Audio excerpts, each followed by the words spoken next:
Dober dan vsem še enkrat, hvala, ker ste prišli. V Sloveniji spremljamo erodijo demokracije. Pravzaprav gibanje Svoboda s pomočjo koalicijskih strank izvaja pred našimi očmi atentat na demokracijo. V Novi Sloveniji na to opozarjamo že dolgo, ampak kljub našim opozorilom stvari ne gredo na bolje, nasprotno, te razmere se dramatično poslabšujejo. Danes sem v daljšem vsebinskem pismu z razmerami v Sloveniji, v političnem prostoru, seznanil predsednico Evropskega parlamenta, gospo Mecolo. V državnem zboru se namreč načrtno in sistematično krši poslovnik državnega zbora, da se ščiti in prikriva nesprejemljiva, morda celo nezakonita dejanja predsednika vlade Roberta Goloba in ostalih članov vlade.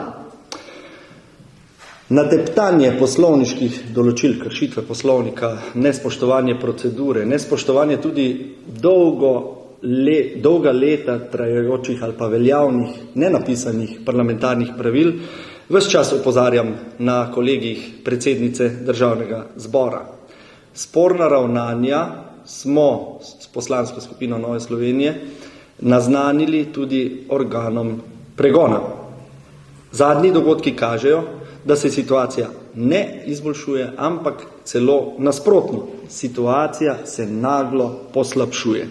Sistematično se ovira opozicijo pri njenem parlamentarnem delu. Zato je edina pot, da o razmerah v Sloveniji in napadu na demokratične institucije opozorimo Evropski parlament. Namreč tu sedaj ne gre več samo za spoštovanje parlamenta, strani izvršne oblasti, strani vlade, predsednika vlade, ministrov, ministric, ampak gre pravzaprav za osnovno, temeljno, demokratično upoštevanje in spoštovanje naših institucij pravne države, predvsem nadzornih inštitucij, kot sta Računsko sodišče in Komisija za preprečevanje korupcije. Če smo se nekoč v preteklosti odločili, da bomo imeli te nadzorne inštitucije, potem je prav, da se jih upošteva. Sedaj pa smo v situaciji, ko se pravzaprav pišmeuhovsko obnašajo nekateri do teh inštitucij, ne pridejo na seje, kjer bi se soočili z vrhovnimi revizorkami, revizorji in pravzaprav odgovorili na očitke v številnih, zdaj že preštevilnih revizorskih poročilih. Morda na kratko povzamem glavne vsebinske točke tega mojega pisma predsednici Mecoli.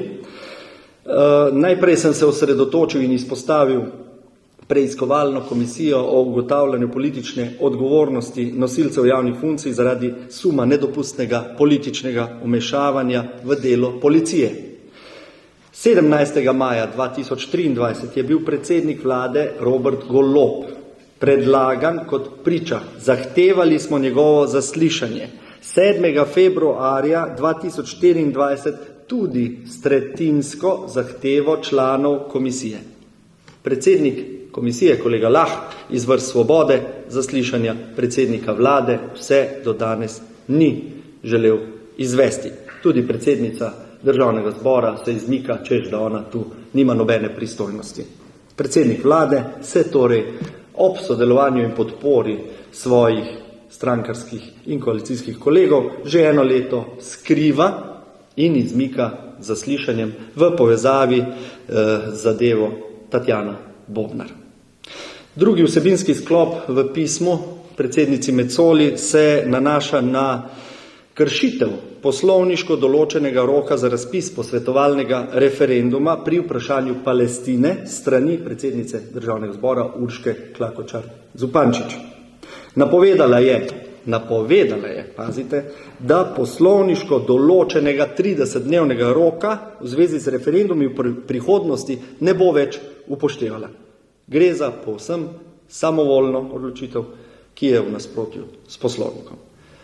Vrhunski, zelo priznan pravnik, dr. Rajko Pirnat, je takšno ravnanje označil za, citiram, noro in nesprejemljivo. Tretji vsebinski sklop mojega pisma se nanaša na ustanovitev oziroma blokiranje ustanovitve preiskovalne komisije, ki bi preiskovala slovensko energetiko. Predsednica Državnega zbora Urška Klakočar Zupančič ovira ustanovitev preiskovalne komisije, torej manjšinske, tako imenovane manjšinske opozicijske preiskovalne komisije, z neprestanimi, nesprejemljivimi, eklatantnimi kršitvami poslovnika, vse z namenom, da zaščiti predsednika vlade Roberta Goloba in ključne igralce, ki so povezani z njim v slovenski energetiki. Ne moremo se znebiti občutka, in v NSi to stalno izpostavljamo in zopet, da gre za jasno agendo predsednika vlade Roberta Goloba za privatizacijo slovenske energetike in prisilno solarizacijo Slovenije. Gre tudi za povsem zasebne interese določenih krogov v energetiki, povezanih s podjetjem GEN-I in Robertom Golobom, ki bi pomenili, če se njihovi načrti uresničijo, večjo uvozno odvisnost Slovenije in višje položnice za vse odjemalce električne energije v Sloveniji, za vse državljanke in državljane. Torej, Urška Klakočar Zupančič in stranka Gibanje Svoboda pravzaprav se poslužujeta čisto vseh sredstev, da preiskavo slovenske energetike preprečita. V pismu morda še nisem izpostavil, ampak moram dodati, da se seznam brutalnosti te vlade in te koalicije pri onemogočanju dela opozicije, predvsem nadzorstvenega dela opozicije, se pa daljša. Ta seznam se daljša in teh dejanj je vedno več, kar je zaskrbljujoče. Prejšnji teden ste vsi bili priče, da je ministrica Asta Vrečko kršila poslovnik Državnega zbora in meni nič, tebi nič, zapustila sejo Komisije za nadzor javnih financ. Potem, ko je Računsko sodišče Republike Slovenije jasno povedalo, da je bilo izplačilo nagrade Svetlani Makarovič strani Aste Vrečko nezakonito, ministrica soočena s tem dejstvom je pravzaprav nonšalantno vstala in sejo zapustila. Ministrica Emilija Stojmenova Duh pa na sejo Komisije za nadzor javnih financ ni želela priti, in to že nekajkrat, nazadnje včeraj zjutraj, saj se zaveda, da je komisija pravzaprav edino mesto, kjer bi se morala javno soočiti z očitki Računskega sodišča in na nje odgovoriti. Namesto tega smo bili priča številnim lažem in njenim predpostavkam.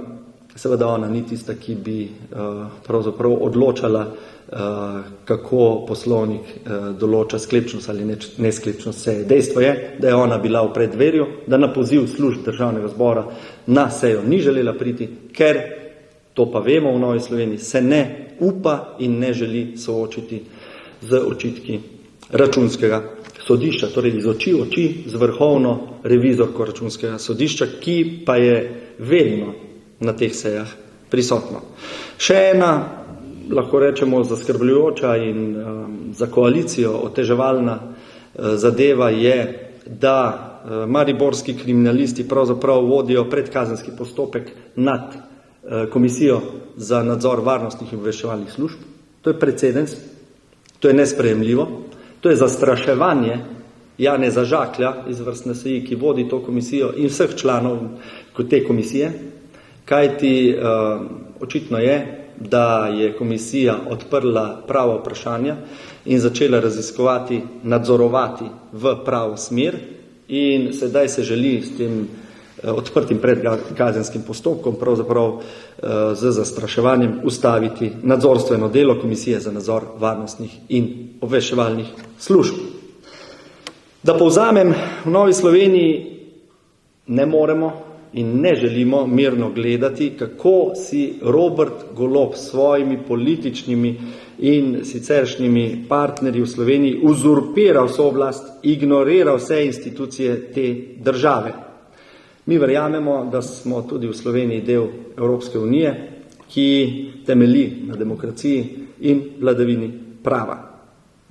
Zato sem bil pravzaprav kot opozicijski vodja poslanske skupine, ki se z vsem tem sooča, dolžan napisati to pismo in opozoriti prvo pristojno inštitucijo, Evropski parlament, njegovo predsednico, da se to v Sloveniji dogaja. In pravzaprav sem jo pozval, da uporabi vsa politična sredstva, ki so ji na razpolago, ki so Evropskemu parlamentu na razpolago, da preveri spoštovanje demokratičnih standardov v Republiki Sloveniji. Mi moramo opravljati svoje delo, smo opozicija in pravzaprav, če ne bi tega storili, ne bi dobro opravljali svojega dela, svoje vloge. Toliko v tem delu, zdaj, če je kako vprašanje, sem na voljo. Me zanima, kaj v bistvu pričakujete od Bruslja, kako bo postopal, kako realno se vam zdi, da se bo neka ločena skupina, komisija ukvarjala z notranjim političnim dogajanjem v Sloveniji? Poglejte, mi smo že bili priča v preteklem mandatu, ko smo mi bili del vlade, smo bili priča, da je prišla ekspertna skupina, ki je preiskovala stanje na področju medijev v Sloveniji in menim, da je dosti realno, da se na poziv opozicije z takimi dobrimi argumenti pravzaprav na podoben način vzpostavi skupina strokovnjakov, politična skupina iz evropske ravni, ki pride preveriti spoštovanje in stanje demokratičnih standardov v Sloveniji. Tako da na nek način pričakujem, da je to dosti realna možnost. Res ste še tudi govorili, da ste sporno dejanje neznani organov pregona. To govorite o tej kazenski ovadbi zoper predsednico Državnega zbora ali ste še kaj drugega predali naprej? Skupaj z drugo opozicijsko stranko smo predsednico Državnega zbora naznanili suma kaznivih dejanj nevestnega upravljanja svoje službe in zlorabe položaja. To sem mislil.